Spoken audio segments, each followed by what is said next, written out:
你看电转的马达跟那个，你看齿轮，齿轮是这种歪形的、斜形的，你看齿轮，你看搭配可以传动的，那车辆的传动轴也是类似这种原理啊，有马达，有轴心，有齿轮转机。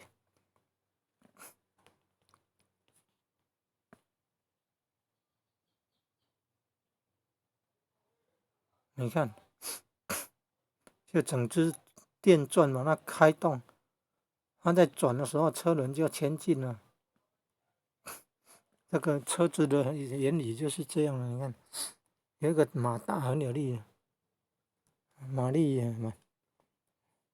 然后你看，透过那个转动齿轮，然后可以转动那个车轮的轴心，然后就可以往前进了。